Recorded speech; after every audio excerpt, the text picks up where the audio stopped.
Welcome back, Taurus. I'm Ryan with Arrows of Love. Today we're going to do your mid-July 2021 Love Tarot reading. As always, we start with the astrology and what's happening in the sky. I'm doing this video on July 22nd. Sorry it's a little bit late. I was on family vacation and needed some time away. Tomorrow, the 23rd, there's going to be a full moon in Aquarius. So for you, Taurus, that is your 10th house. Aquarius is 10 signs past Taurus. The 10th house has to do with career. Has to do with what it is you do out in the world, ambition, success, needing determination, discipline, responsibility, and perseverance. It can be a house of achievement, but it usually has to do with career of some type. And the sun is sitting over in Leo. It's at the very first degrees of Leo. And for you, that is your 4th house. These are your angular houses. The angular houses are 1, 7, 4, and 10. It's kind of the pillars of life. And the 4th house has to do with family, roots, foundations, sometimes the mother, and the home. So those are the main themes that are going to come up. And full moons are always a culmination of events. It's closure. It's the end of a lunar cycle. And things could be coming about more information at this time because the luminaries are involved. So the lights in the sky are highlighted here. So think about the archetypal combinations that could come up with home and family, and then work and relationships. So perhaps some of you are in a family business. Things come up at that time. Maybe someone's retiring, getting out of the business. Maybe there's a change of ownership of some type. There could also be people within the family changing careers, or perhaps you are changing your career and it's requiring you to move, or something is uprooted in the home. So think about this in many different ways. It's the combination of home, family, foundation, roots, and career. So any combination of the two could come up for you during this full moon. Now, what's interesting about the full moon in Aquarius is that we're going to actually have another one in just 28 days in Aquarius at the very last degree. So it's kind of like a do-over. So if things are a little bit stressful, you kind of get to redo it all over again if you don't get it right the first time around. So I'm letting people know that I kind of view it as the same themes are going to come up all month long. And for you, it's career, responsibility, discipline, hard work, and then home, family, foundation. It could also be something with family patterns in work. So take a look at that too. That's for some of you. I'm just getting that now. So maybe there's something there that you need to look at. Venus, the planet of love, relationship, harmony, negotiation, cooperation, sexuality, just moved into Virgo yesterday. And for you, Taurus, that is your 5th house. Virgo is 5 signs past Taurus. Now, the 5th house is said to be the joy of Venus. It's very good. The 5th house has to do with romance, children, fun and games, karmic rewards, leisure and fun. So it's a very joyful house overall. And Venus likes to be in this 5th house. The one caveat, though, is that Venus is in its fall position in Virgo.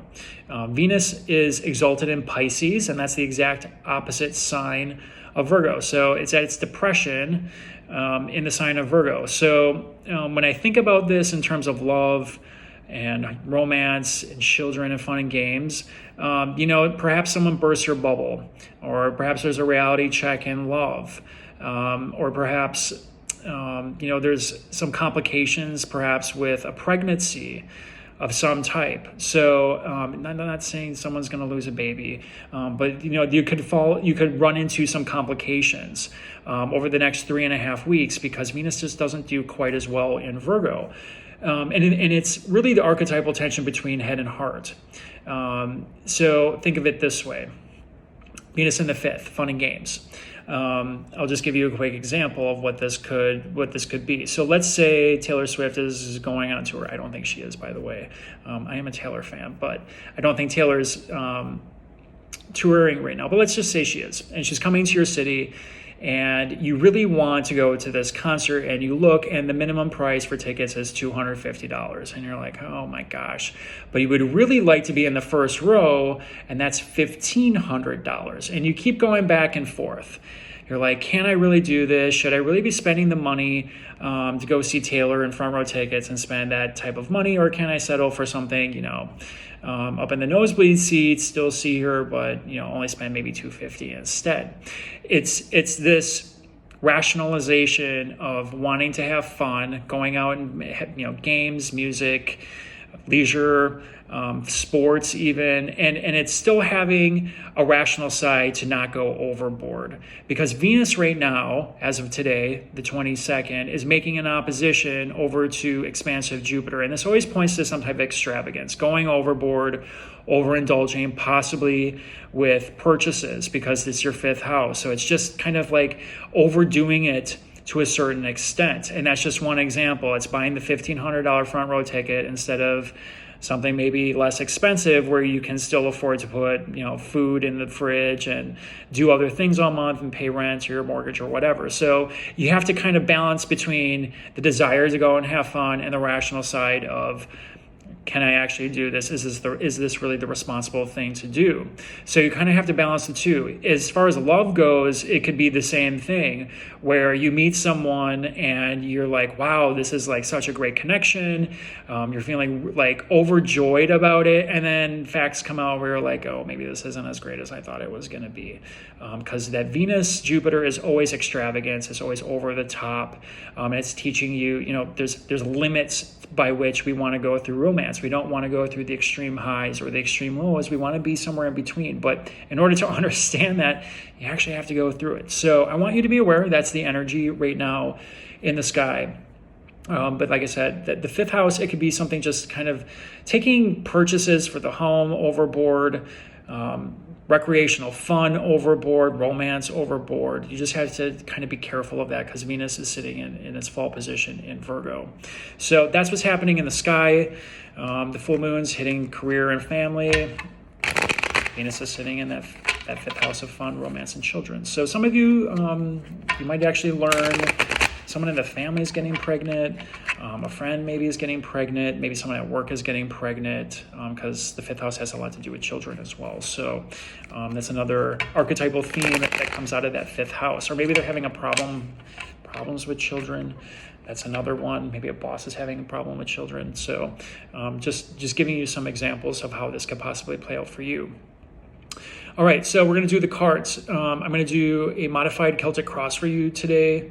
So that's 6 cards from the tarot, 1 card from the angels for your piece of advice. Keep in mind these readings are general. They're not going to resonate with all of you. Take a look at your ascendant, Venus, and moon if it's not Taurus. Sometimes those messages will resonate more with you depending on what's happening in your natal chart. If you like these videos and would like to see more of them, please click the like button and subscribe. It helps the channel and is very much appreciated for me. And you get to see more of my smiling face.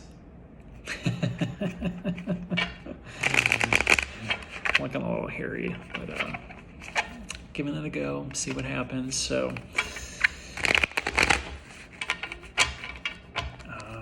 all right, so Taurus, let's see what's going on with you in love. I've been shuffling for a little bit. Venus is your ruling planet, by the way. So that's why I talked a lot about that fifth house in Virgo. Virgo in general is very analytical. It pays attention to detail. So you got to be careful of nagging, criticizing too much too. That's a negative side of Virgo. But Virgo also does a lot with just helping organize your life, your daily life, and getting your mundane affairs together. And putting things together that you would not normally see. So they're very, very good with detail and detail-oriented and collecting and synthesizing data for you in order to better your life. So there are some really good things that come out of this. But for you, I for whatever reason, I think it's going to be purchases, having fun, and possibly romance and kids. So those are the big ones that I think are going to come out for you. All right. One last shuffle for the angels. Okay, that's good. First card always going to be the general energy. See what's going on. Queen of Pentacles. So this very well could be you. Pentacles is earth energy. So that's Virgo, Taurus, and Capricorn. But this also has to do a lot with value and what it is you value and knowing your limits and knowing your boundaries and building things on a steady foundation, methodically over time. So it's doing things in a way that you know something is built to last. So this is the energy that you are exhibiting, possibly your loved one, or just the energy of the situation right now.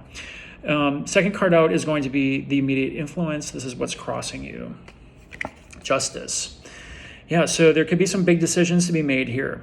Possibly karmic justice coming in, maybe completing a cycle of karma, so to speak here.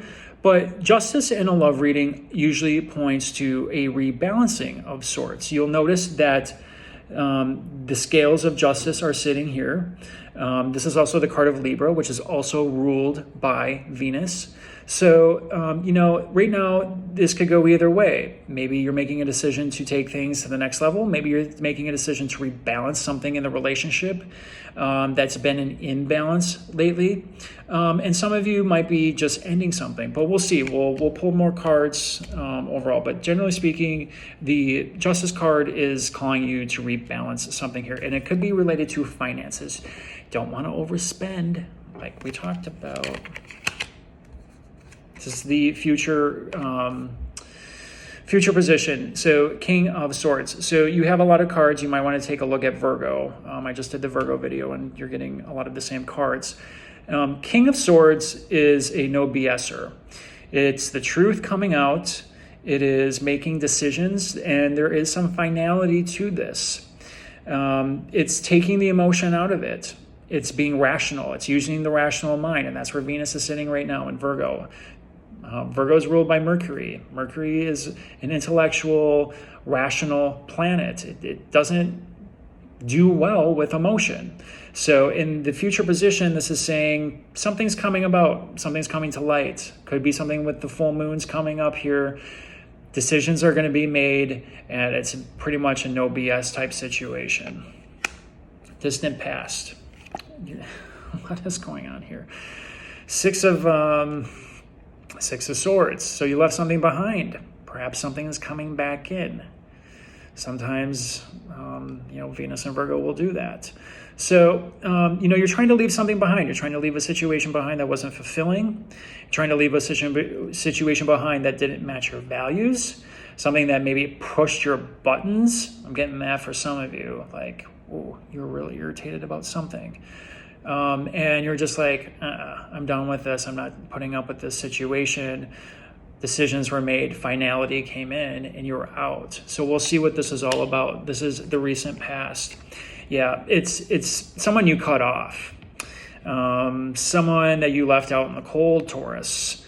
And it's because your values didn't match. And we'll see what happens here, but I have a feeling some of you are going to be hearing from this person, or something's going to come up that triggers this person in some way, shape, or form. Could have been someone at work, could have been someone associated with the family. But that fourth house where the sun is sitting right now in Leo has a lot to do with reviewing foundations and roots and how you build up your relationships. So this is very much connected to the Queen of Pentacles, where she wants something long-term. Something that's steady, something that's not fleeting. So you might be reviewing the roots, but this is definitely someone you left out in the cold. Ooh. Maybe you cut them off. This guy right here, serving up some karmic justice, speaking your truth. Let's see, this is the outcome. Five of Wands. Yeah, so this definitely caused a confrontation. Wow, I'm getting, so this is what I'm thinking happened here. Truth came out. You were ticked, to say the least, caused an argument. This was a confrontation of some type. Could have been some time ago, could have been in the past. Some of you, this will, could be the future, but I'm thinking most of this is something that happened in the past. Cut them off, said no more. You and I are not on the same page. It caused a fight. And now karmic justice is coming back in here for whatever reason. That fifth house brings in past lovers. The fifth house is short-term romances. The seventh house is long-term romances. So when Venus is in its fall position, it could be reviewing those themes again. So maybe it's not this person, but you're encountering a similar situation that you've gone through before, and the universe is testing you, Taurus, to see if you're going to make the same mistakes. Are you going to fall into the same trap? Did you learn your lesson of value, boundaries, and where your trigger points lie? Are you going to go through the same thing again? Are you going to learn your lesson this time around? Let's see what the angels have to say. Codependency. Addictions are affecting your romantic life. Yeah, so if you're going around in circles, like I just said, if you're seeing the same situation come back around, same type of people, same toxic people, over and over again, it's time to really step aside, take a moment, and tap into this queen. Pentacles are about value. Taurus, you are the second house. The second house rules value, self-value, how you value yourself in relationships. Are they reciprocal? Are you getting what you need out of them? Are you putting in the same amount of effort into the relationship? These are all the questions that you need to be asking yourself here, because you don't want to repeat the same karmic cycle. I'm getting karmic loop. So if you created a karmic loop and people are coming back, this is your chance to resolve that. And that's what these full moons are all about. You get kind of a second chance. It's a do-over. So you don't want to react the same way. You don't want to have the same outcome. You need to think about it differently. You need to get in touch with your own truth, and you need to know your own value and what it is you're worth.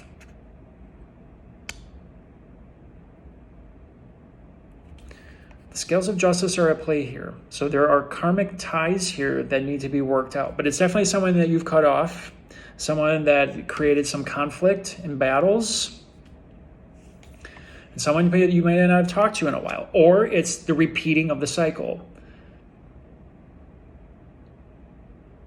Got to look at some codependency issues here.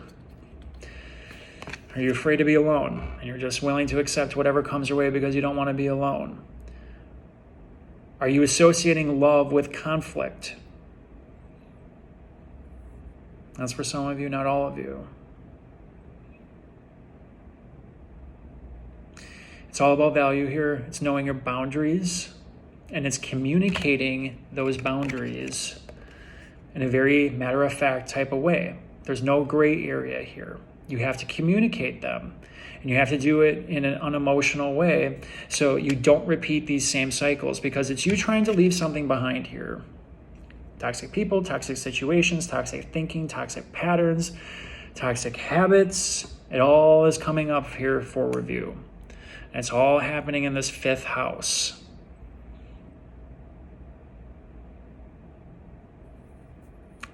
Let's clarify the Five of Wands. King of Cups. Yeah, so King of Cups, King of Swords. Two archetypal energies that could not be any more different. The King of Swords is very much a card of speaking the truth, using the rational mind, not letting emotion get in the way. The King of Cups, on the other hand, is in charge of his emotions. Doesn't get drawn into the battle or the confrontation. Finds an outlet for that's the energy that's brewing underneath. Doesn't let it come out in destructive ways. Knows how to deal with complicated situations and looks for the win-win. But if someone's pushing your buttons and they're not respecting your boundaries, or there's codependency issues or addiction involved in this, you need to be emotionally intelligent and you need to set those boundaries. It's that simple. And I know I was a little harsh by talking about this, but I feel like you really need to hear this one, because this is a test. This is a test from the universe. Are you going to repeat the same karmic cycle over again? Or are you going to break the chain? You're going to break the karmic loop and you're going to bring something else in. Because once you do that, the rewards start coming in. But you got to break the loop. You got to break the cycle. That's all there is to it. Heavy reading. I'm sorry, Taurus. These are the messages that the universe wants for you, though, so take it in stride. Go slow. Don't get drawn into the confrontation or the battle or the ex coming back or an ex-like situation repeating itself coming back. Don't get drawn into it, because you're going to be triggered, and you got to be emotionally intelligent about this one, and you got to know your value and your boundaries. All right. I hope you enjoyed this reading, Taurus. Until next time, take care.